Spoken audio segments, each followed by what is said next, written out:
축복합니다. 네,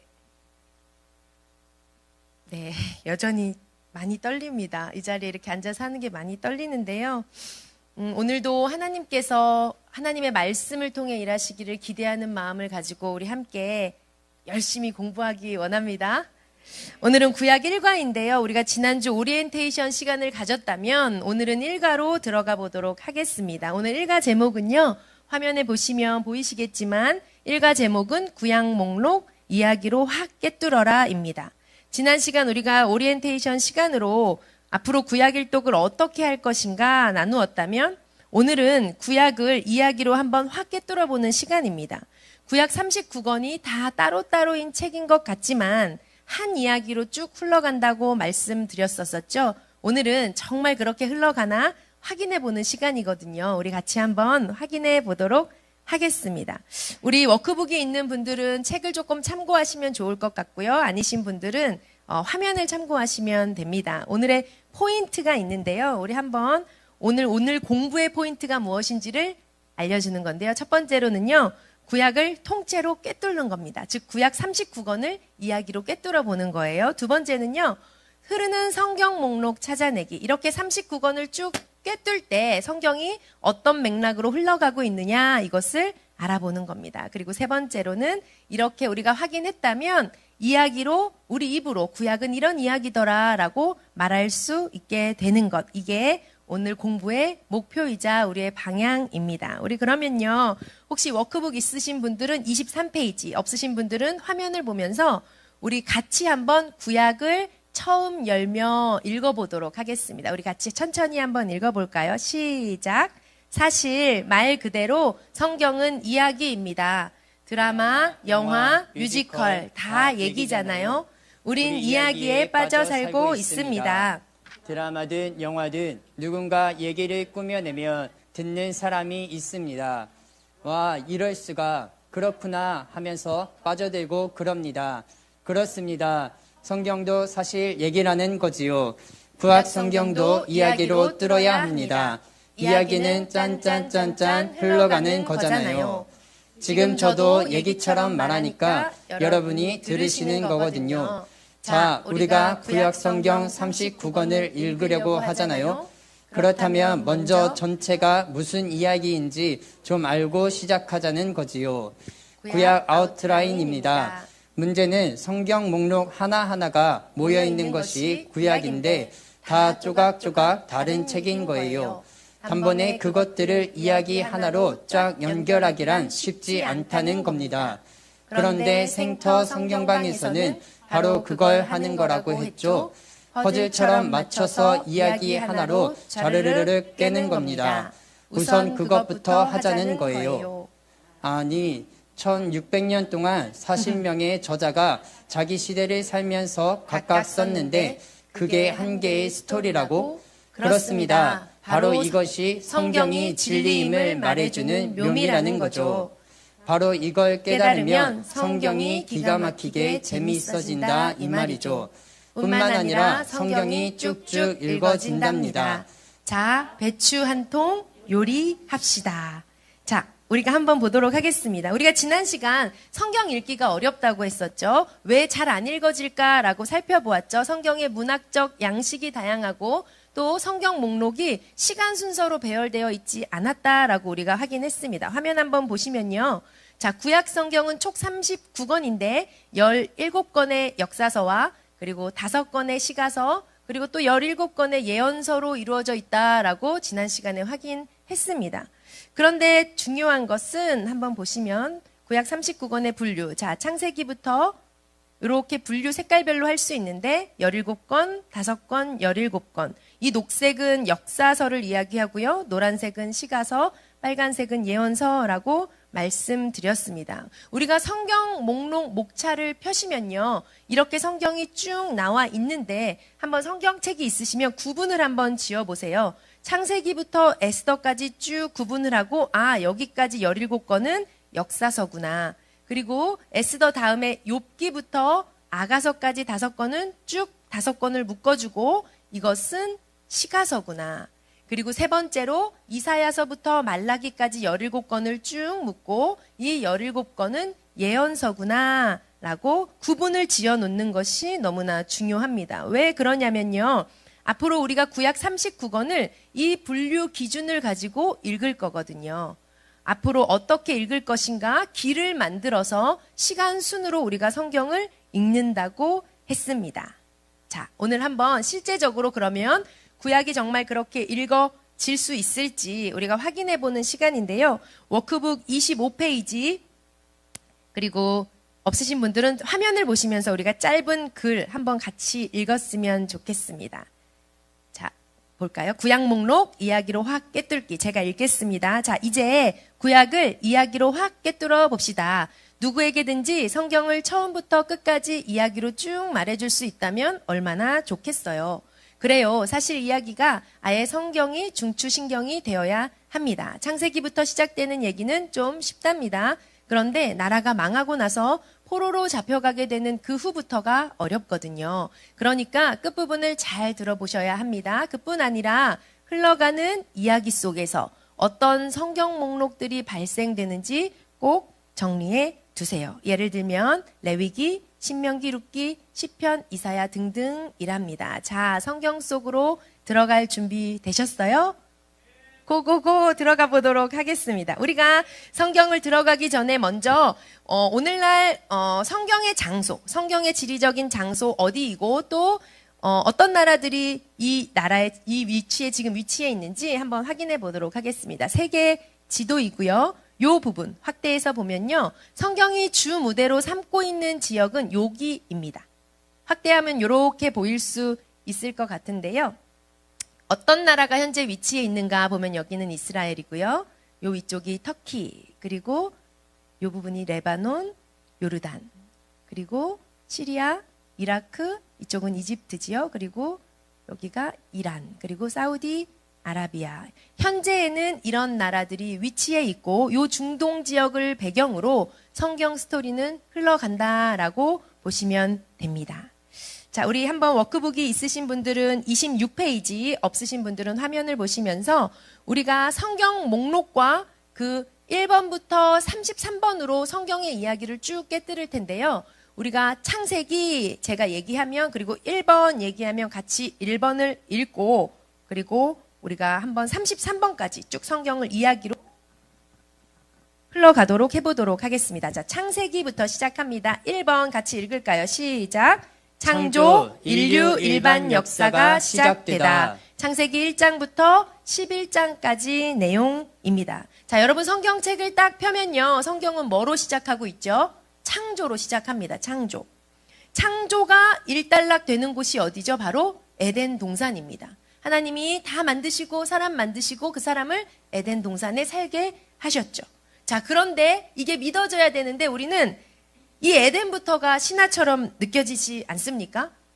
다 믿어지시나요? 에덴은 맞아, 실존하는 곳이야. 거기 어디지? 저는 그렇지 않았거든요. 이 에덴 동산이라는 이름부터 신화처럼 느껴지는 거예요. 제가 왜 그럴까 생각해 봤더니 두 가지 이유 때문이었어요. 첫 번째 이유는요. 바로 제가 어디서 본 이런 그림들 때문입니다. 화면 한번 보실까요? 에덴 동산. 이런 마치 이렇게 뭔가 실제가 아닌 것 같은 이런 그림들, 에덴 동산을 마치 그려놓은 이런 그림들이 저는 마치 더 신화처럼 느껴졌던 것 같아요. 두 번째 이유는 무엇이냐면요. 바로 우리가 학교에서 배운 내용 때문입니다. 여러분 학교에서 인류 최초 문명의 발생지라고 어디 지역이라고 배웠는지 혹시 기억나세요? 네, 그렇죠. 인류 문명이 최초로 발생한 곳 해서 우리는 메소포타미아 문명, 메소포타미아 지역이라고 배웠습니다. 인류 4대 문명 중 하나이고요. 최초 문명 발생지입니다.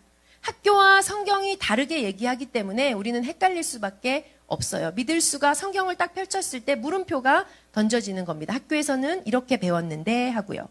그런데 여러분 메소포타미라는 말이 무슨 뜻인지 아세요? 메소라는 말은 between, 뭐뭐 사이에 라는 말이고요. 포타미는 강이라는 뜻이에요. 그래서 메소포타미라는 말 자체는요. 강과 강 사이에 있는 땅이라고 이야기합니다. 그런데 중요한 건 이 두 강이 무엇이냐? 바로 우리가 화면을 보시면 요 두 강이에요. 요 두 강의 이름이 무엇이냐? 바로 티그리스 강과 유프라테스 강. 요 두 강 사이에 발달한 지역, 이게 바로 메소포타미아 문명이 발달된 지역이다. 생성된 지역이다. 출발점이다라고 얘기합니다. 학교 다닐 때 비옥한 초승달 지대라는 말 많이 들어보셨지요? 요 지역이 요렇게 생겨가지고 비옥한 초승달 지대. 강을 끼고 있는 땅이기 때문에 얼마나 비옥하고 농사가 잘 됐겠어요. 그러다 보니까 인류가 모여서 살기 시작했겠죠. 그런데 성경에는 에덴이 어디인지 설명해 주는 부분이 우리가 모르셨을 수 있는데 오늘 한번 확인해 보도록 하겠습니다. 성경에요. 에덴이 어디다라고 말해주는 구절이 있어요. 그게 바로 창세기 2장 10절에서 14절입니다. 성경이 있으신 분들은 한번 찾으시고요. 한번 화면 보면서 우리가 같이 한번 읽었으면 좋겠습니다. 창세기 2장 10절에서 14절까지 말씀. 우리 찾으셨으면 같이 한번 읽을까요? 시작. 강이 에덴에서 흘러나와 동산을 적시고 거기서부터 갈라져 네 근원이 되었으니 첫째의 이름은 비손이라. 금이 있는 하윌라 온 땅을 둘렀으며 그 땅의 금은 순금이요 그곳에는 베델리엄과 호마노도 있으며 둘째 강의 이름은 기온이라. 구스 온 땅을 둘렀고 셋째 강의 이름은 히데겔이라. 아수르 동쪽으로 흘렀으며 넷째 강은 유브라데더라. 네, 우리가 아는 강 이름이 나오죠. 유브라데더라. 이 강이 바로 유프라테스 강입니다. 한 강은 확인을 할 수 있죠. 그런데 지금 셋째 강의 이름은 히데겔이라고 되어 있는데요. 영어 성경으로 보면 이 히데겔이라는 말은 티그리스 강을 이야기합니다. 그러면 세 번째 강, 네 번째 강이 바로 뭐예요? 요 티그리스 강과 유프라테스 강이다라는 것을 알 수가 있습니다. 자, 터키 동부 산지에서 흘러내려온 이 티그리스 강은 이라크를 향해서 흘러가고 있어요. 또 지중해 서쪽을 향해서 흘러가는 유프라테스 강은 시리아 사막을 지나가지고 이라크로 들어갑니다. 자, 이 두 강은 지금도 현존하기 때문에 우리가 문제가 없는데요. 없는 첫 번째, 두 번째 강은 어떻게 된 것이냐라는 질문을 던질 수가 있죠. 이 나머지 두 강은 우리가 사과에 가면 노아의 홍수 때 조금 배우겠지만 노아 홍수로 인해서 아마 덮이고 묻혔을 것이다. 그래서 그 줄기가 페르시아만으로 흘러갔을 것이다 라고 많은 성경학자들은 추측하고 있습니다. 또 1982년도 미국의 콜롬비아호가 사우디아라비아 상공에서 찍은 위성 사진에 고대 강줄기로 확인되는 어떤 그 줄기가 페르시아만으로 흘러가는 것을 찍은 그 사진이 한때 신문에 실리기도 했었습니다. 자, 학교에서 배운 인류 최초의 문명 발생지 메소포타미아 문명 지역. 그런데 성경에서 에덴의 출발, 에덴으로부터 네 강이 흘러나왔다 할 때 그 에덴, 같은 장소를 이야기하고 있다라고 말하는 거죠. 자, 티그리스 강이고요. 이 강이 유프라테스 강입니다. 이 사이에 발생한 메소포타미아 문명. 성경은 에덴이 바로 이것인 것을 얘기하고 있습니다. 성경은요, 딱 피면요, 에덴에서 무슨 일이 일어났는지 이야기하면서 시작하고 있어요. 즉, 창조. 하나님이 사람을 창조하시고 이 사람은 어떻게 만드셨는지, 또 하나님은 사람을 왜 만드셨는지, 그래서 사람은 무슨 목적으로 살아가야 하는지, 그리고 흘러가는 역사의 방향은 무엇인지, 이런 주제들, 아주 중요한 주제들을 탁탁탁 떠트리면서 흘러간다라는 거죠. 여러분, 에덴이 이제 신화처럼 느껴지지 않으시죠? 성경에 분명히 기록되어 있는 거 확인하셨죠? 우리가 나머지 부분은 노아 홍수 부분에 가서 조금 더 자세히 공부하도록 하겠습니다. 우리 1번 창조 인류 일반 역사가 시작되었다. 이것이 창세기 1장에서 11장까지 내용이고요. 우리 2번 같이 읽겠습니다. 시작. 하나님 나라 이스라엘의 국사도 시작된다. 아브라함, 이삭, 야곱의 후손 70명의 식구가 팔레스타인 땅에서 사는 이야기다. 이집트로 이민 가면서 끝난다. 네, 창세기 12장에서 50장까지 이야기는 이런 이야기입니다. 하나님께서 창조주이신데 이 메소포타미아 문명은 하나님을 무시하고 힘 있는 사람이 왕노릇하면서 흘러가요. 이런 인류 일반 역사 가운데서 하나님께서는 뭐라고 하시냐? 나도 내가 내 나라를 세워야겠다. 나를 왕으로 인정하는 내 나라를 세워서 내가 창조주이고 역사의 주관자임을 알려야겠다라고 하십니다. 그래서 그 나라를 통해서 온 열방이 복을 받기를 원하세요. 그래서 하나님께서는요, 이 메소포타미아 지역에 갈대아 우르라는 지역에 살고 있던 한 사람을 불러내십니다. 이 사람이 바로 누구죠? 우리가 잘 알고 있는 믿음의 조상 아브라함이죠. 갈대아 우르 지역에 살고 있던 아브라함을 부르셔서 뭐라고 얘기하시죠? 내가 지시할 땅으로 가라. 약속의 땅으로 가라. 그 땅의 이름은 바로 가나안이고 팔레스타인 땅으로 가라라고 말씀하십니다. 그리고 이 아브라함은 이 땅으로 오게 되죠. 하란을 거쳐서 이 땅으로 들어가게 됩니다. 이곳에서 아브라함이 이삭을 낳고 이삭은 야곱을 낳고 야곱은 12아들을 낳고 이 12아들들이 장가들어서 70명의 식구가 됩니다. 이 아들 중에 한 명이 이 12아들 중 한 명의 이름이 요셉인데요. 요셉이 형들에게 팔려서 이집트로 노예로 팔려가게 되잖아요. 그리고 나중에는 총리가 되죠. 그로 인해서 이 야곱의 모든 식구들이 이집트로 이민 가는 스토리가 창세기 50장까지의 이야기입니다. 쭉 보시면요. 이집트로 이민을 가는 거예요. 자, 보이시죠? 깜빡깜빡 이집트로 이민을 갔습니다. 중요한 것은 이때 이맘때쯤에 저쪽 동방 지역 우스 땅에 욥이라는 사람이 살고 있었습니다. 욥의 삶을 기록한 책 욥기가 이때 발생합니다.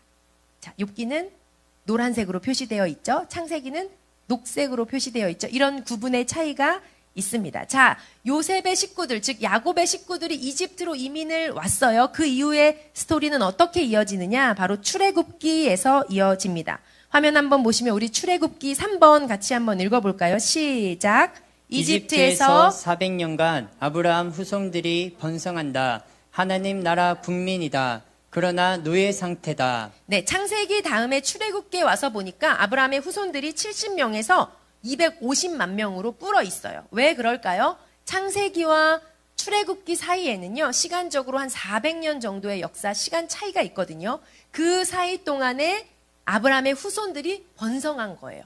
그냥 시간이 지나니까 번성했다가 아니라요. 하나님이 아브라함에게 뭐라고 약속하셨죠? 내가 너로 인하여 큰 민족을 이루겠다. 그 약속을 이루시는 거예요. 자, 한 사람 아브라함으로 시작해서 커다란 민족, 즉 나라를 이룰 만한 정도의 사이즈로 큰 공동체가 됐습니다.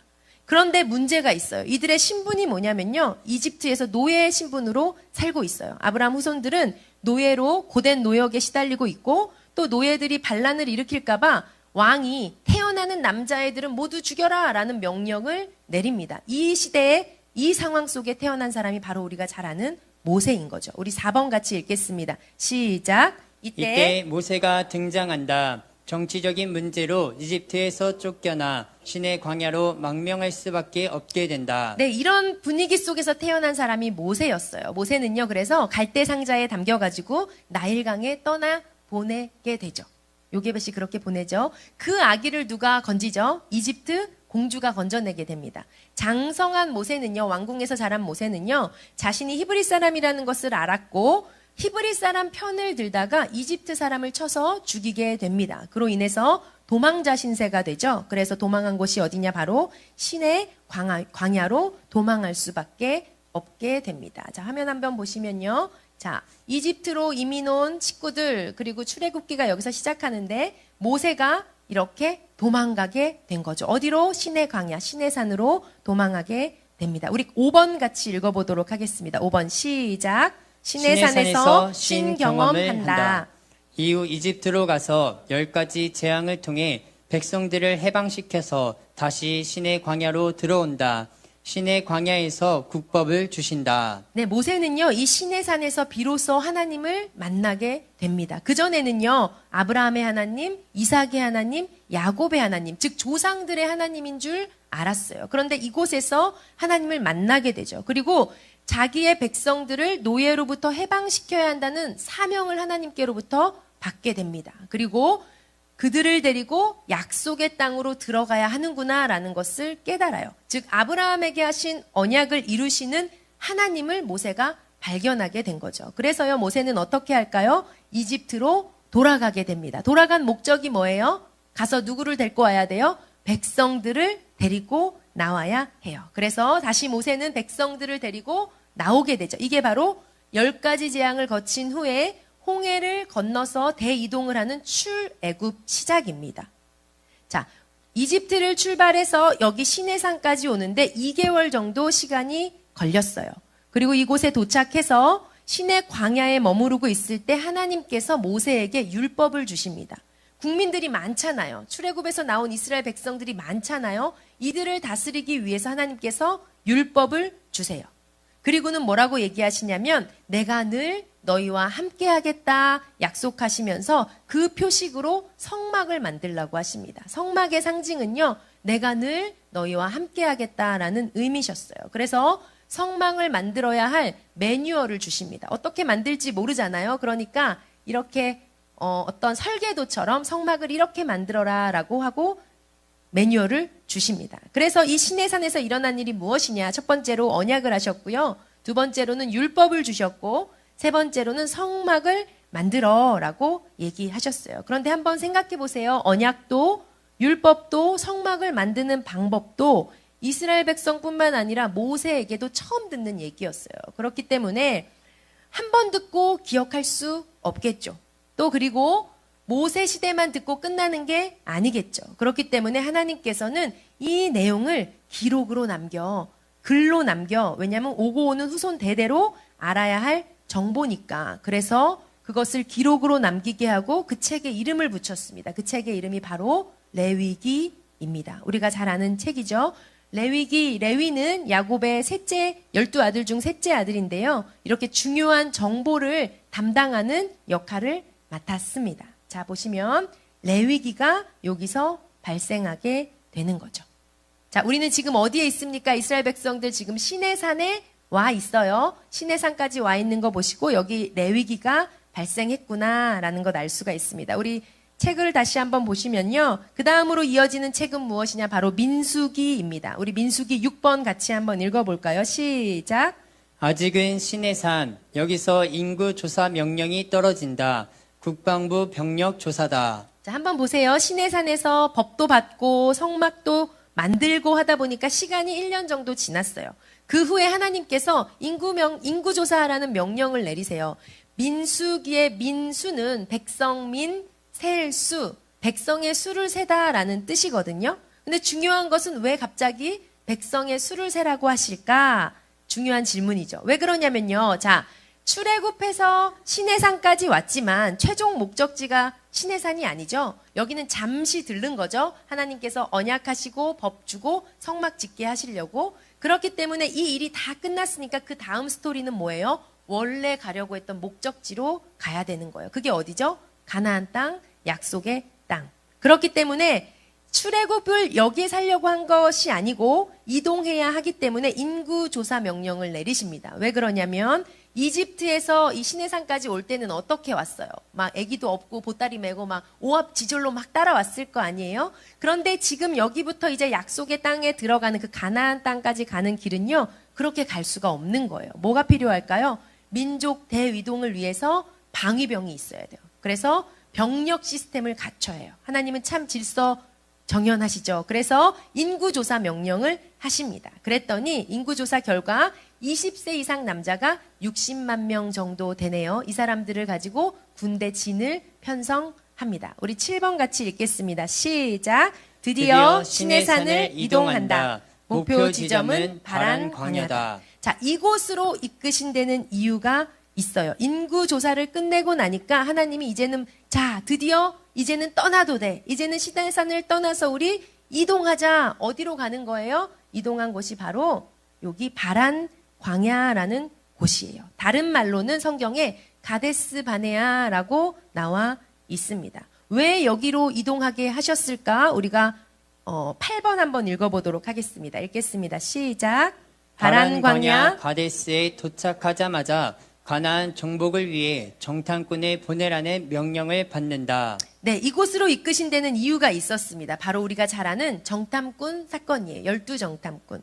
자, 약속의 땅을 바로 눈앞에 두고 그 땅을 정복하기 위해서 정탐하라는 명령을 내리시죠. 자, 아브라함에게 약속하시고 그 약속을 계속해서 이뤄가고 계신 하나님의 경륜이에요. 그런데 정탐의 결과가 어떻게 되죠? 우리 12정탐꾼 사건 결과 알죠? 자, 9번 읽겠습니다. 시작. 명령을 받은 1세대 가나안 정복을 포기한다. 그 결과 38년을 그냥 가데스에서 살게 된다. 1세대는 여기서 죽는다. 네, 바로 사실 코앞까지 온 거거든요. 그런데 이스라엘 백성들이 가나안 정복 못 하겠다라는 거예요. 이제 여기까지 왔는데 안 들어가겠다라는 거예요. 왜 그렇죠? 가나안 땅에는 누가 살고 있었죠? 거인 종족이 살고 있었거든요. 그들을 보니까 그들에 비하면 우리는 뭐다? 메뚜기다. 우리는 그래서 갈 수 없다. 차라리 여기서 살겠다라고 얘기합니다. 그래서 그들은요, 정말 가나안 땅에 들어가지 못하고 이 바란 광야에 살았습니다. 얼마 동안? 38년 동안. 광야 생활 40년은 이 38년을 이야기하는 거거든요. 출애굽했던 1세대는 여기서 거의 다 죽습니다. 누구만 빼고요? 할 수 있습니다. 우리는 정복할 수 있어요 했던 누구? 여호수아와 갈렙을 제외한 나머지는 다 죽습니다. 그리고 정복할 수 있다고 했던 여호수아와 갈렙은 이제 새로운 멤버들과 하나님 나라의 약속의 땅을 위해 출발하게 됩니다. 우리 10번 같이 읽어볼까요? 시작. 드디어 광야 2세대가 성인이 되었다. 이제 그들은 38년을 살았던 가데스를 떠나 요단 동편을 점령한다. 광야 2세대를 위한 요점 정리 교육 교재가 발간된다. 자, 광야에서 죽은 1세대들, 즉 출애굽 1세대들이 죽었잖아요. 그 사람들의 자녀들이 이제 성인이 됐어요. 그들을 광야 2세대라고 합니다. 거기서 태어났어요. 자, 모세는요, 이 바란 광야를 그들을 데리고 떠납니다. 어디로? 가나안 땅으로 향해서 이동하는 거예요. 그런데 이동하는 중에 무슨 일이 일어나냐? 여기 아모리 종족하고 전쟁을 하게 되었는데 전쟁에서 이기게 돼요. 그래서 그 땅을 차지하게 되는데 그 땅 이름이 무엇이냐면 바로 모압 평지. 제가 10번 하는 차례 맞죠? 네, 모압 평지. 요단 동편 땅이라고 합니다. 자, 한번 화면 한번 보세요. 시내산을 출발해서 바란 광야에 왔다가 이곳에서 살지 못하고 정복하지 못하고 여기서 38년 광야 생활하고 그리고 모압 평지로 쭉 이동하는 스토리. 여기까지가 민수기의 내용이에요. 그런데 한번 보면요. 자, 1세대는 죽었다 그랬죠. 2세대를 데리고 지금 모세가 이동하는 거죠. 자, 광야 2세대는요. 출애굽 세대가 아니에요. 광야에서 태어난 세대들입니다. 그렇기 때문에 자, 우리가 어떻게 해서 여기까지 왔는지 잘 알까요? 모를까요? 잘 몰라요. 어쩌다 눈 떠보니까 광야예요. 그래서 모세는 무슨 생각을 하냐면요. 자, 내가 이들에게 요점 정리 설교를 해야 되겠다. 우리의 역사를 좀 가르쳐 줘야겠다. 과거 히스토리를 요약해서 이들에게 가르쳐 줘야겠다라고 생각을 합니다. 왜냐하면 앞으로 광야 2세대뿐만 아니라 그 이후에 계속 올 세대들이 그 역사를 알아야 하잖아요. 우리가 어떻게 여기까지 왔는지, 무엇 때문에 왔는지. 그래서 모세는 이스라엘의 과거 역사를 기록으로 남기려고 합니다. 그리고 그 책이 무엇이냐? 바로 신명기라는 책입니다. 이 신명기는 모압 평지, 요단 강가에서 요단 동편 땅에서 모세가 자신의 고별 설교처럼 마지막 유언처럼 이스라엘 백성들에게 남긴 책이에요. 자, 앞으로 이스라엘 백성들은요, 이 신명기 내용을 잘 기억해야 했어요. 신명기 내용의 핵심이 뭐냐면요, 하나님만이 유일한 신이시다. 하나님을 섬기면 축복이고 하나님을 섬기지 않으면 순종하지 않으면 저주야 라는 내용이거든요. 왜 그러냐면요. 이제 이스라엘 백성들이 곧 들어갈 가나안 땅은요. 하나님을 섬기는 나라가 아니었어요. 그들은 이방신을 섬기는 나라였습니다. 그 종교가 무엇이냐면 바로 가나안 종교라는 거였어요. 가나안 종교 많이 들어보셨을 텐데요. 바알, 아세라, 아스다롯, 몰록, 그모스, 다곤 이런 신들, 우상을 섬기는 나라에 이스라엘 백성들이 들어가야 했죠. 그렇기 때문에 모세는요. 이런 종교의 다른 우상을 섬기는 종교에 영향받지 않고 하나님만이 절대 하나님이심을 이스라엘 백성들이 꼭 가슴에 새기고 기억하기를 원했어요. 그리고 들어가서 이 가나안 종교를 섬기는 그들 또한 하나님을 알게 되고 하나님을 아는 복을 누리기를 원하셨습니다. 자, 그게 요단 동편에서 일어난 일이에요. 여기 보시면 모압 평지, 요단 동편. 이 부분을 조금 확대해서 보도록 하겠습니다. 요 보이세요? 비교가 되시나요? 여기 보시면 여기 이렇게 물이 흘러내려오게 되어 있는 부분을 확대하면요. 요런 그림이거든요. 자, 위에 보시면 요 동그라미, 요게 우리가 잘 아는 갈릴리 호수입니다. 여기가 갈릴리 호수이고요. 요렇게 흘러가는 강이 바로 요단강이에요. 그리고 갈릴리 호수에서 밑으로 흘러서 들어가는 요 밑에 요 바다가 바로 사해입니다. 사해. 자, 요 요단강을 기준으로 이 오른쪽에 있어서 요단 동편이고요. 동쪽에 있어서 또는 길르앗 또는 모압 평지라고 성경은 이야기합니다. 자, 아모리 족속하고 전쟁을 해서 얼떨결에 땅을 차지하게 되었어요. 그래서 요 땅을 분배하는데 요 땅을 루벤 지파, 갓 지파, 므낫세 반 지파가 차지하게 됩니다. 이 다음으로 이어지는 자, 모압 평지까지 모세랑 함께 왔고요. 이제는 그 사명이 어떻게 바뀌나 우리가 책을 보고 다시 한번 읽도록 하겠습니다. 여호수아서인데요. 11번 읽겠습니다. 시작. 모세가 죽은 후 여호수아가 가나안 땅을 정복한다. 하나님 나라 백성에게 영토가 생겼다. 지파별로 분배한 후 정착한다. 자, 모세가 죽은 후에 후임이 생겼는데 바로 여호수아입니다. 그래서 여호수아서를 딱 펴면요. 요단강 건너는 게 나와요. 왜 그렇죠? 지금 바로 요단강가 앞에까지 와 있거든요. 자, 백성들을 이끌고 가나안 땅을 들어가서 정복하는 것이 여호수아의 사명이었어요. 자, 정복하고 그리고 정복한 땅을 12지파로 나누어 줍니다. 이제 이스라엘은요, 땅도 생겼고 국민도 있고 율법도 있고 어느 정도 이런 나라의 모습을 갖추게 되었죠. 자, 보시면요. 여호수아가 들어가서 이 요단 서평 땅, 가나안 땅이라고 이야기하는데 여기서 지파별로 땅을 나누어 줍니다. 아셀, 납달리, 스불론, 이사갈, 므낫세 반지파, 그리고 에브라임, 단, 베냐민, 유다, 시몬 지파까지. 그래서 이쪽은 요단 동편, 이쪽은 요단 서편 땅, 이렇게 땅을 차지하고 분배까지 해주게 됩니다.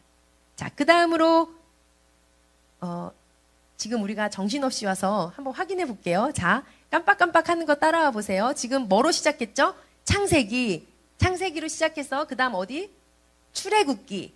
그 다음에 내려와서 민수기. 그 다음에 여호수아. 여기까지 온 거 큰 거 원 동그라미 4개 따라오고 계시지요?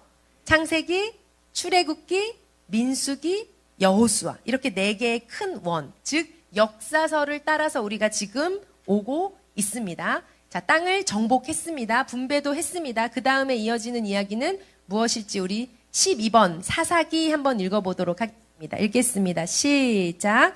여호수아가 죽자 땅을 빼앗긴 원주민들이 역침입을 한다.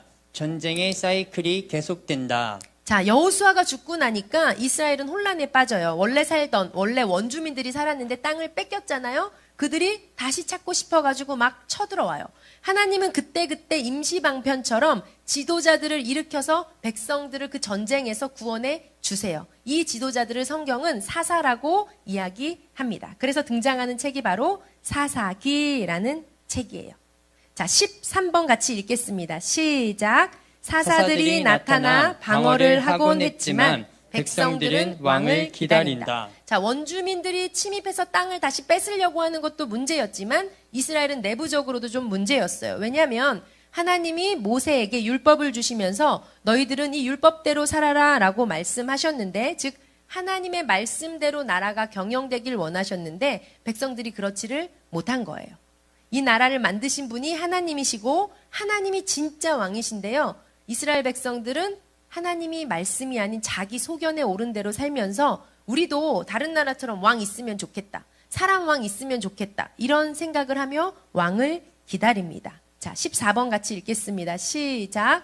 사사 기드온 7절에 다윗 왕의 증조 할머니 룻 이야기가 등장한다. 자, 하나님은 생각하세요. 하나님을 왕으로 인정하는 사람이 대리통치자가 된다면, 하나님 마음에 합한 자가 대리통치한다면 내가 다스리는 것과 같지 않을까? 그래서 생각한 사람이 바로 다윗입니다. 그 사람이 바로 다윗이었어요. 그래서 이 사사시대 역사는요, 다윗을 찾아가는 역사로 흘러가게 됩니다. 여기서 룻기가 왜 등장할까요? 다윗의 증조 할머니거든요. 룻의 이야기를 하지만 결국은 다윗을 등장시키기 위한 책으로 룻기가 바로 여기서 등장합니다. 자, 사사시대 때 발생한 책 룻기 발생입니다. 이 다음으로 흘러가는 역사 한번 보도록 하겠습니다. 우리 사무엘 상하 15번 같이 읽겠습니다. 시작.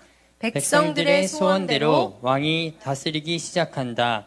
1대 왕 사울 등장. 그 이후 2대 다윗이 왕이 된다. 자, 이 내용은 사무엘 상에 기록되어 있습니다. 자, 사사시대 룻기까지 나온 이후에 이어지는 스토리는요, 사무엘 상이에요. 자, 백성들이 왕을 원하는 상황 속에서 하나님이 왕정을 허락하세요. 사무엘이라는 지도자를 사용하셔서 왕정으로 변화되는 시기에 사무엘을 사용하십니다. 그리고 첫 왕으로 세워진 왕이 누구냐? 바로 우리가 잘 아는 1대 사울 왕이 통치하게 됩니다. 자, 사무엘 상은요, 그래서 다윗이 왕이 되기 전까지의 이야기가 기록되어 있습니다. 우리 16번 같이 읽어볼까요? 시작. 하나님의 대리 통치자 다윗 왕은 이스라엘의 모델이 되는 정치를 하는 한 왕이다.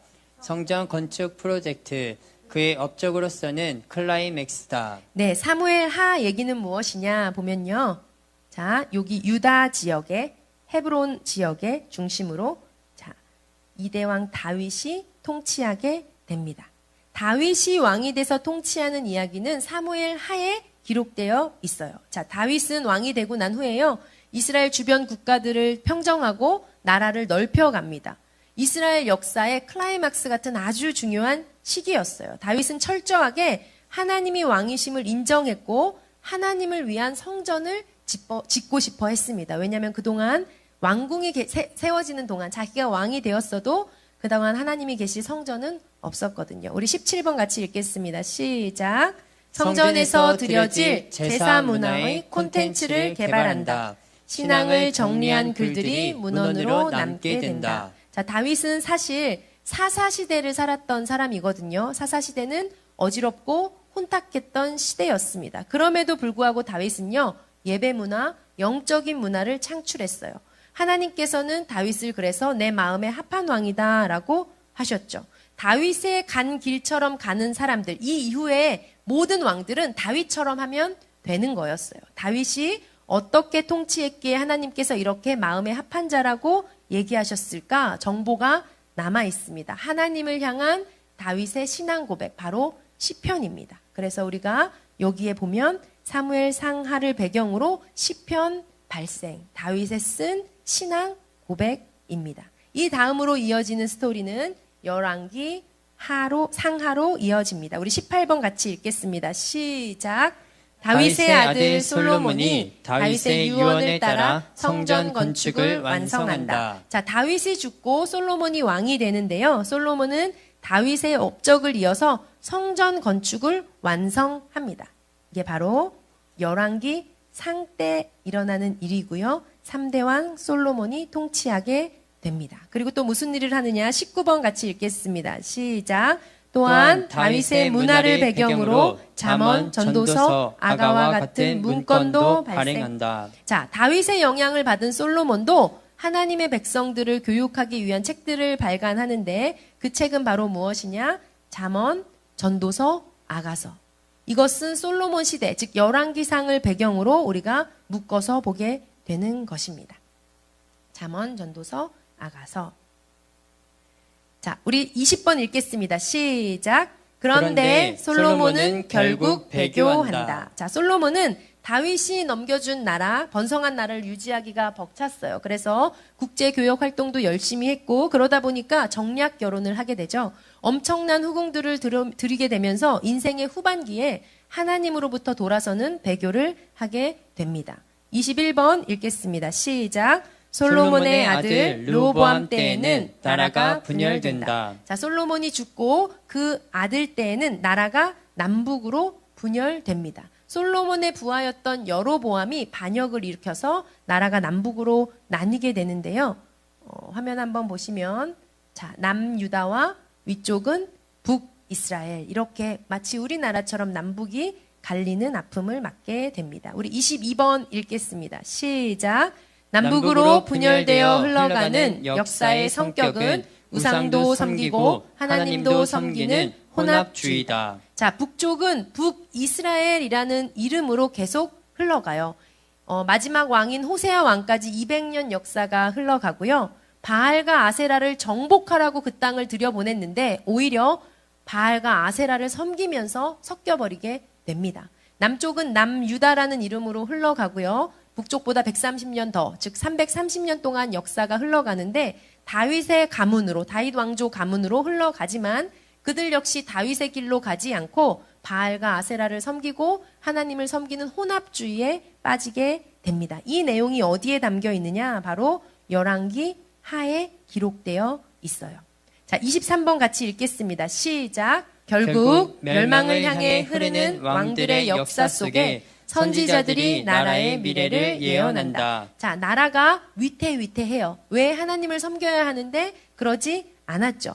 이방신들을 섬기고 우상을 섬기죠. 그렇기 때문에 이렇게 나라가 망해가는 즈음에 하나님께서 등장시키시는 새로운 리더들이 있습니다. 그게 누구냐? 바로 예언자들이에요.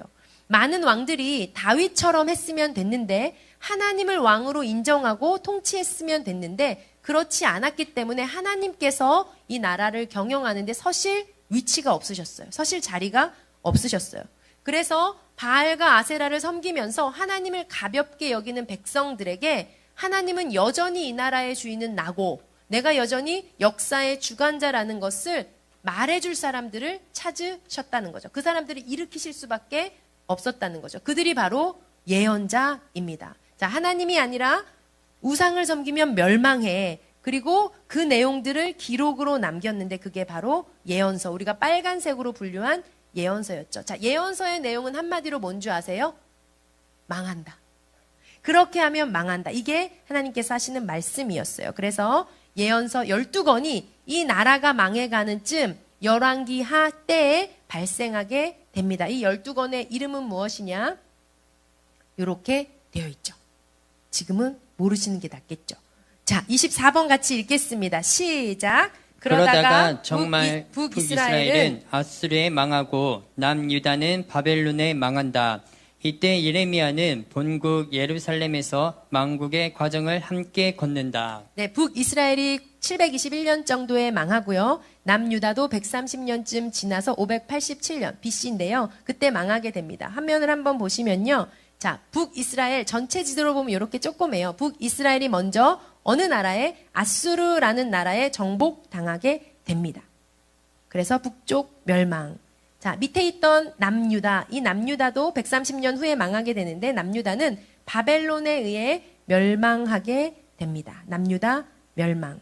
그런데요, 이 남유다는 밑에 있던 유다는요. 한 번에 꽝 하고 망하지 않았어요. 단계적으로 서서히 쇠퇴하게 되거든요. 그러다 보니까 그 과정 속에서 포로들이 생기는데 이 포로들을 바벨론이 끌고 가요. 어디로? 자기네 나라로. 그래서 백성들이요.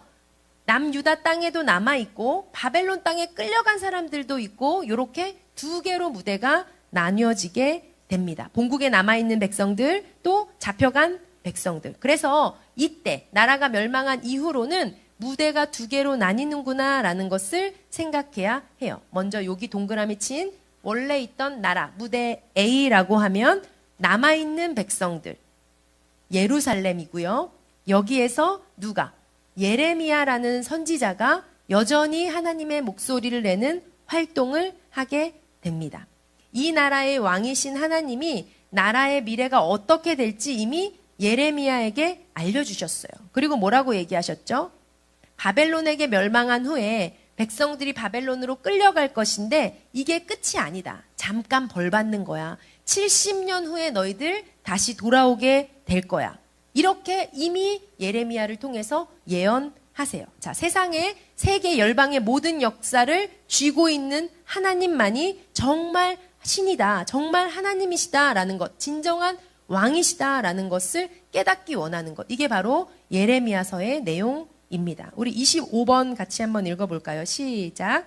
한편 같은 시기에 바벨론의 포로로 잡혀간 다니엘과 에스겔은 포로 공동체 리더로 활동한다. 자, 무대가 하나 A가 있다고 했죠. 여기는 예루살렘, 본국에 남아있는 사람들이었고요. 또 하나 끌려간 사람들이 있겠죠. 포로들. 여기는 바로 무대 B가 됩니다. 포로로 잡혀간 사람들이 있었어요. 이 무대에 누가 잡혀갔느냐? 우리가 잘 아는 다니엘, 그리고 에스겔 같은 선지자가 바벨론 포로로 끌려가게 됩니다. 자, 이 바벨론을 끌려간 다니엘과 에스겔은요, 예레미야가 하는 것과 똑같은 이야기를 요 끌려온 포로 백성들, 즉 이스라엘 백성들 중에 바벨론에 와서 살고 있는 사람들에게 얘기하는 거예요. 그런데 당연히 예레미야의 얘기나 다니엘과 에스겔의 얘기나 똑같을 수밖에 없겠죠. 왜? 역사는 한 가지로 하나님이 말씀하신 대로 흘러가니까요. 하나님이 왕이시니까요. 그래서 이 특별히 다니엘은요.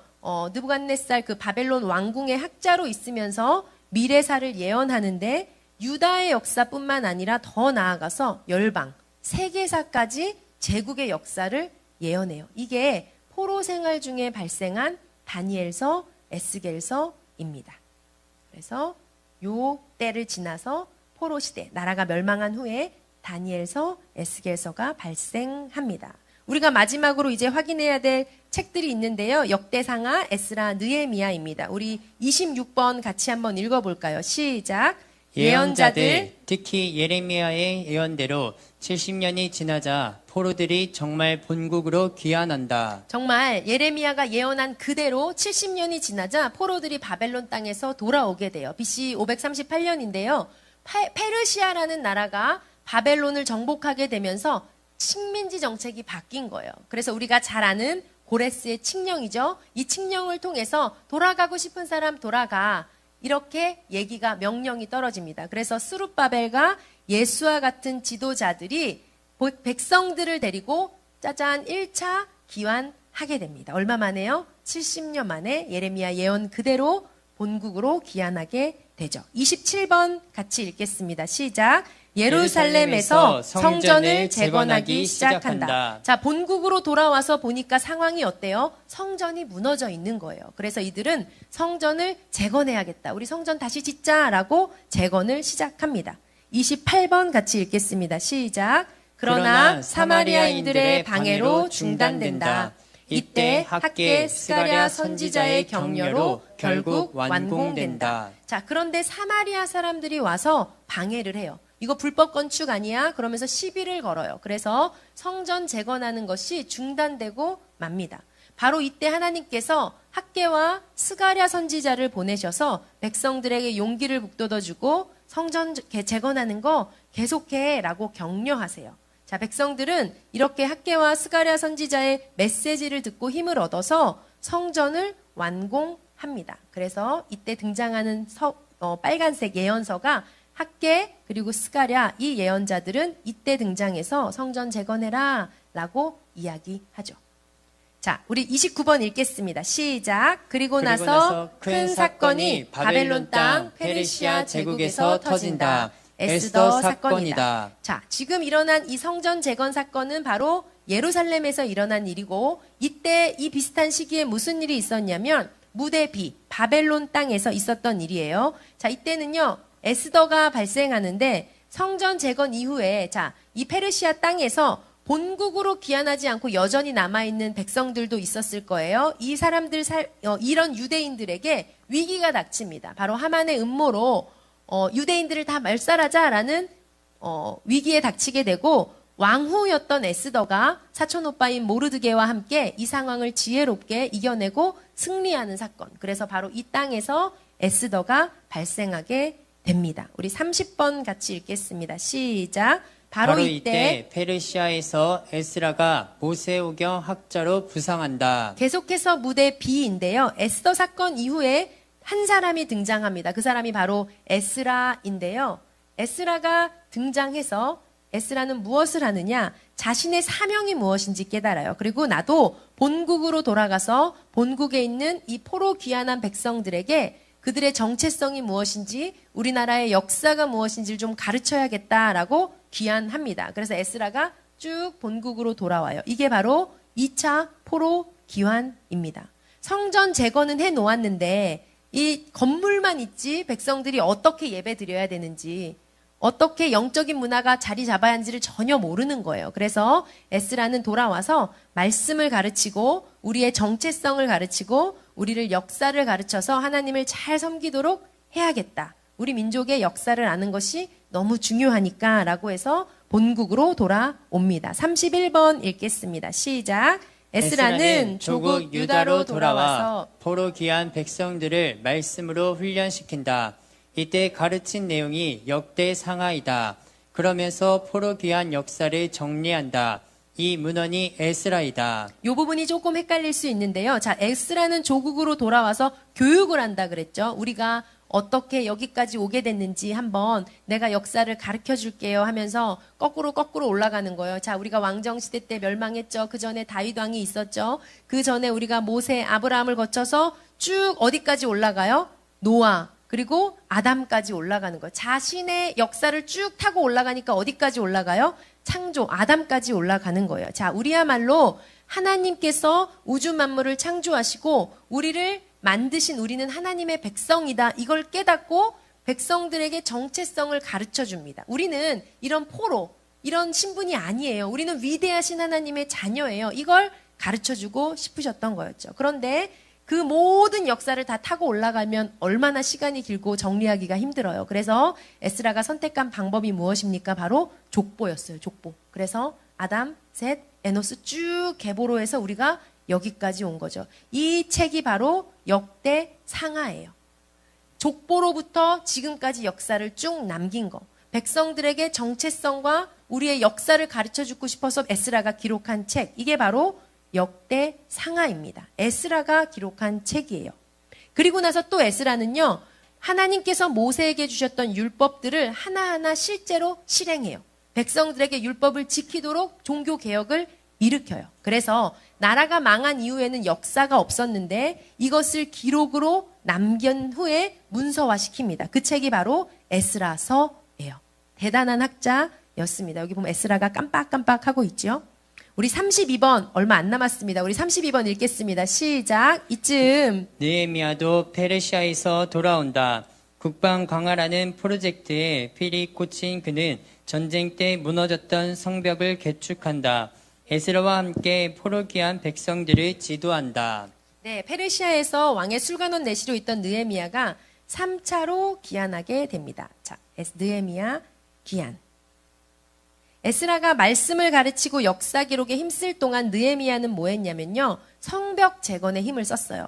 돌아와서 보니까 성벽이 여기저기 구멍이 숭숭 뚫려 있는 거예요. 그 마음이 너무 아파서 느헤미야는 무너진 성벽 보수 공사를 주도하고 또 함께 에스라와 시대가 겹치다 보니까 함께 말씀 운동, 회개 운동도 동역하게 됩니다. 우리 마지막 33번 같이 읽겠습니다. 시작.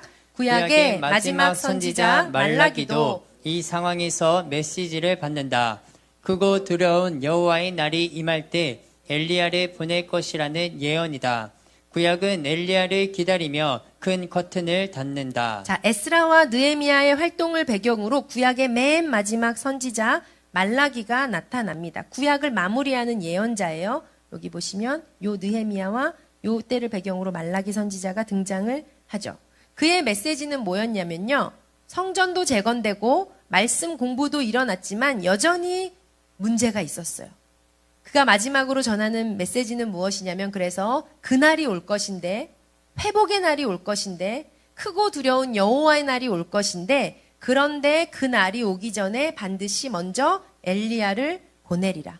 회개의 메시지를 선포하는 엘리야가 올 것이다. 그러면서 엘리야를 기다리게 하면서 이 내용을 마지막으로 말라기는 구약의 문을 닫습니다.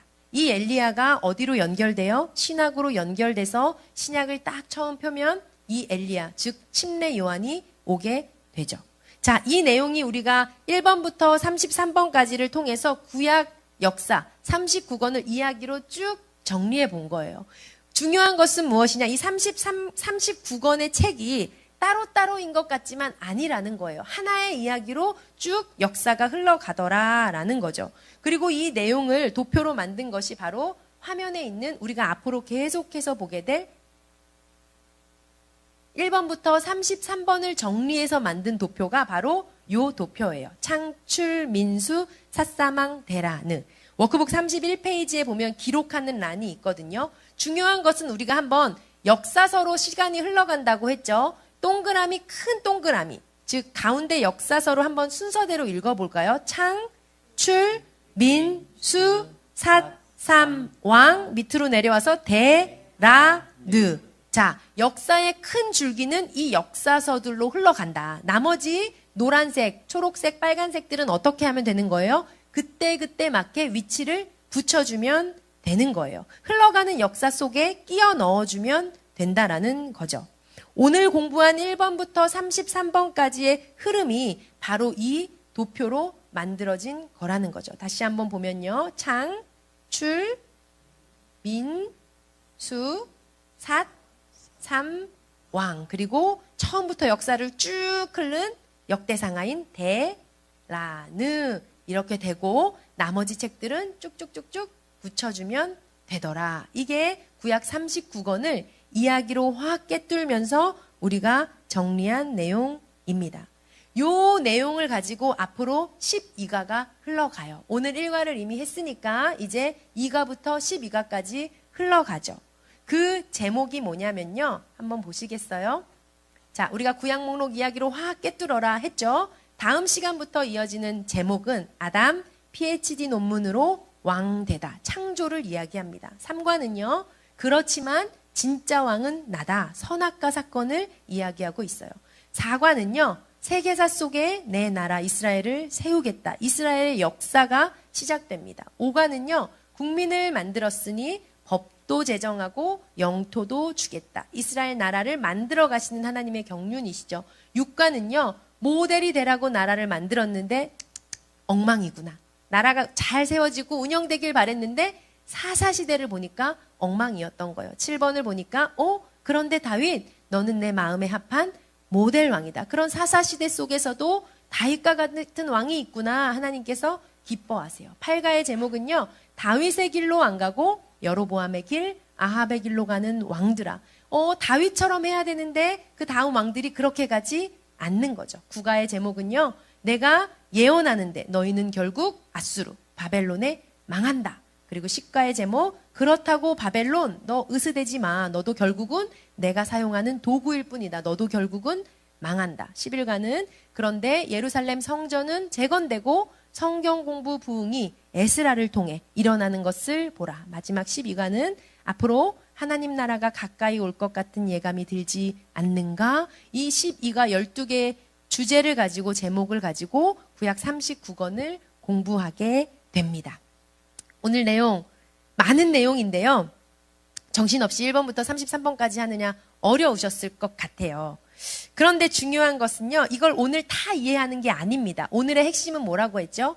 구약이 정말 이야기 하나로 흘러가나? 요것만 흘러가네. 이러면 된 거예요. 이러면 오늘 성공한 거예요. 하나로 이야기로 되더라 하면 정말 성공한 거죠. 오늘부터는 이제 우리가 성경을 실제적으로 읽는데요. 우리가 첫 번째로 읽을 책은 욥기입니다. 욥기. 왜 욥기냐면요. 화면을 한번 보시겠어요? 여기 보면요. 우리가 창세기부터 시작해야 하는데 화면에 보면 창세기부터 시작해야 하는데 창세기 위에 뭐가 붙어 있죠? 화면을 바꿔주세요. 창세기 위에 뭐가 있죠? 욥기가 붙어 있어요. 이 말은 뭐죠? 창세기와 욥기가 동시대인데요. 다른 때랑은 좀 틀리게 욥기가 창세기 위에 붙어 있지 않고 좀 떨어져 있죠. 즉 사무엘상 위에 있는 시편은 다윗과 꼭 붙어 있어서 붙어 있어요. 잠언, 전도서, 아가서는 솔로몬하고 꼭 붙어 있기 때문에 붙어 있어요. 그런데 욥기는 창세기 그때, 즉 아브라함 시대 때는 맞지만 창세기와는 아주 직접적인 관계는 없기 때문에 떨어져 있습니다. 우리는 먼저 창세기를 시작하기 전에 이 노란색 욥기를 읽기를 원합니다. 우리가 나가시면 성경 읽기표가 있는데요. 갈 때 가져가셔서 이번 한 주 동안 욥기를 읽으시고 다음 주에 만났으면 좋겠습니다. 욥기라는 책은요. 한번 보세요. 무슨 색이에요? 노란색이에요. 노란색이라는 건 뭐죠? 시가서라는 겁니다. 시가서. 시가서라는 건 그 실제 있었던 일이지만 어떤 특별한 문학적 작품의 형식을 빌려서 쓴 글이라는 거죠. 그것을 꼭 감안하고 욥기를 읽으셨으면 좋겠습니다. 우리가 욥기를 조금 읽으실 수 있도록 쉽게 조금 설명을 드리려고 욥기의 구조를 조금 나누려고 하는데요. 욥기는 1장에서 2장은 등장인물 소개하고 이야기가 시작됩니다. 3장에서 37장은요. 욥과 세 친구들의 대화, 그리고 엘리후라는 사람의 얘기를 하고 있어요. 그리고 38장에서 41장은 하나님이 말씀하시고 42장은 욥이 마지막으로 깨달음을 고백하고 이야기가 마무리됩니다. 중요한 것은 1장, 2장에 사단이 욥을 시험해 볼까요? 하나님이 욥이 얼마나 훌륭한 사람인지 아니 이런 설정이 나오거든요. 이게 어떻게 하나님과 사단의 대화가 이루어지지 이런 관점으로 보시기보다는 욥이 노란색이라는 거, 즉 문학적 특성 아래 그런 설정을 가지고 씌워졌다는 걸 감안하시고 읽으면 그런 내용들이, 그런 설정들이 이렇게 어렵게 다가오실 것 같지 않습니다. 지금 보면요, 가운데 부분 욥과 세 친구들의 대화가 있는데요. 엘리바스와 욥의 대화, 빌닷과 욥의 대화, 소발과 욥이 대화. 논쟁이에요, 논쟁. 자, 욥기의 주된 내용이 뭐죠? 욥의 고난이죠, 고난. 욥이 고난을 받죠. 그렇기 때문에 친구들 3명이 찾아왔어요. 그래서 뭐라고 얘기하죠? 혹시 죄진 거 아니야? 아니야, 그런 거 아니야. 욥이 얘기하니까 뭐라 그러죠? 혹시 그럼 자녀들 중에 죄진 거 있는 거 아니야? 이런 대화로 흘러갑니다. 자, 엘리바스와 욥, 빌닷과 욥, 소발과 욥. 이렇게 한 세트인데요. 이게 몇 판? 3세판. 3판 논쟁이 딱 이어지고 나서 엘리후가 연설하고 하나님 말씀하시고 욥의 고백과 욥의 축복으로 끝나요. 욥기를 읽으시면서 제가 한 가지 말씀드리고 싶은 것은요. 이 욥과 친구들의 대화의 특징이에요. 이 대화의 특징이 뭐가 있냐면, 야, 너 무슨 죄 있어서 고통받는 거 아니야? 이런 일 겪는 거 아니야? 그럼 욥이 아닌데, 그런 거 없는데, 이렇게 대화가 흘러갑니다. 왜 중요하냐면요. 보통 우리는 살아가면서 어떤 일이 우리 인생에 생기면 이런 일이 왜 생기는 거지? 할 때 마치 욥기에 등장하는 요 세 친구처럼 내가 무슨 죄를 지어서 그런 거 아닌가? 이런 것 때문에 이런 거 아닌가? 라는 인과응보적인 사고를 가지고 있어요. 원인이 있으니까 그 결과로 이렇게 된 거겠지라는 사고방식이 우리 안에 있습니다. 그런데 이런 인과응보적인 사고방식은요. 우리 신앙생활에 영향을 줄 수 있는데 방금 이런 욥기에 나오는 내용처럼 친구들의 얘기처럼 이런 것 때문에 이런 일이 일어난 거 아니야? 라는 얘기. 또 반대로는 내가 이렇게 했으니까 이렇게 해줘야 되는 거 아니야? 이렇게 돼야 하는 거 아니야? 라는 사고방식, 인과응보적 사고방식을 가지고 우리가 하나님 또한 그렇게 제한하는 경우가 많이 있습니다. 그러나 오늘 이제 한 주간 욥기를 읽으시면서 깨닫기 원하는 것은요. 우리 유한한 인간이 인과응보적인 사고에서 벗어나서 그 인과응보적인 사고를 뛰어넘어서 일하시는 하나님의 절대 주권을 신뢰하는 삶. 이 삶을 볼 수 있기를 예수님의 이름으로 축복합니다. 또 하나는 이 욥의 엄청난 고난 가운데 있는 욥의 모습을 통해서도 어떤 상황에서도 하나님을 신뢰하는 욥의 순종과 감사의 모습을 보시고 우리가 힘들고 어렵고 지칠 때에 우리 삶에도 이런 욥과 같은 고백으로 내가 나를 단련하신 후에는 내가 정금과 같이 나아가리라. 내가 이전에는 귀로만 들었지만 이제는 내가 눈으로 주님을 봅니다라는 이런 고백으로 우리 인생 가운데 승리하실 수 있기를 예수님의 이름으로 축복합니다. 한 주간 욥기를 읽으시고 우리가 승리하고 다음 주에 또 만났으면 좋겠습니다. 이 시간 같이 기도했으면 좋겠는데요. 기도하고 마치도록 하겠습니다. 제가 아까도 말씀드렸지만 오늘 공부의 목적은요. 이 내용을 다 이해하는 것이 아닙니다. 오늘 공부의 진짜 중요한 목적은요. 정말 성경이 한 가지 이야기로 흘러가는구나. 성경은 하나의 스토리로 흘러가는구나. 이야기가 정말 연결되는구나 라는 것을 깨닫는 것입니다. 1600년 동안 40여 명의 저자가 각각 다른 시대, 자기 시대를 살면서 썼는데 그게 하나의 스토리로 연결된다면 성경의 저자는 정말 하나님이시구나. 성경은 정말 진리이구나. 이것을 고백하는 것이 우리의 목표이자 오늘 우리의 공부의 가장 중요한 이유인 줄로 믿습니다. 하나님 나라는 마치 가장 좋은 진주를 구하는 사람과 같다고 말씀했습니다.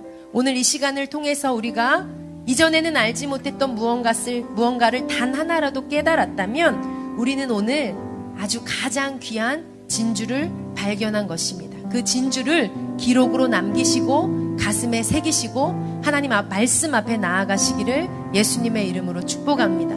이 시간 기도할 때 하나님 우리의 눈을 열어주셔서 주의 말씀을 깨달아 읽게 도와주시고 또 하나님의 말씀을 읽으며 나아갈 때 우리의 믿음의 눈을 열어주셔서 살아계신 하나님과 그 하나님의 나라를 바라볼 수 있도록 하나님 우리를 도와주시옵소서. 우리를 인도하여 주시옵소서. 우리 이런 사모하는 마음 가지고 주여 한번 부르짖고 기도합시다.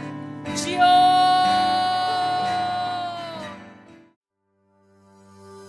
자, 질문을 하나 던지도록 하겠습니다. 우리가 하나님을 어떻게 알 수 있을까요? 우리가 하나님을 알 수 있는 방법. 태초에 말씀이 계시니라. 이 말씀이 하나님과 함께 계셨으니 이 말씀은 곧 하나님이시라. 우리가 하나님을 아는 방법은 바로 말씀입니다. 말씀. 왜냐하면 성경에서 말하기를 말씀이 곧 하나님이시다라고 이야기하고 있습니다. 즉 하나님께서는 말씀을 통해서 하나님이 어떤 분이신지를 가르쳐주고 계십니다. 즉 하나님 자신을 열어서 우리에게 보여주시는데 이것을 바로 계시라고 얘기합니다. 창세기부터 요한계시록까지. 우리가 이 구약 일독을 같이 쭉 끝내고 나면요, 여기 계신 모든 분들이 다 이제 설명해 주실 수 있어요. 궁금했던 거 다 이야기해 주실 수가 있어요. 대답을 해 주실 수가 있다라는 거죠. 모두 그렇게 되시기를 축복합니다. 이번 일독을 통해 제 마음에 너무나 깊이 사모하고 소원하는 것이 있다면 이 시간을 통해서 우리가 그냥 눈으로 성경을 읽는 것이 아니라 그 속에 담겨있는 하나님 아버지의 마음, 하나님의 관점, 또 하나님 나라를 향한 눈이 열려져서 우리의 삶에 임하기를, 또 우리 교회 가운데 임하기를 간절히 기도하고 축복합니다. 더 나아가서 우리 한돌교회와 성도님들 각자의 삶 가운데 하나님의 말씀이 막 흥왕하기를 축복하고 기대합니다. 말씀이 우리 삶 가운데 막 일하시는 현장이 되기를 축복합니다.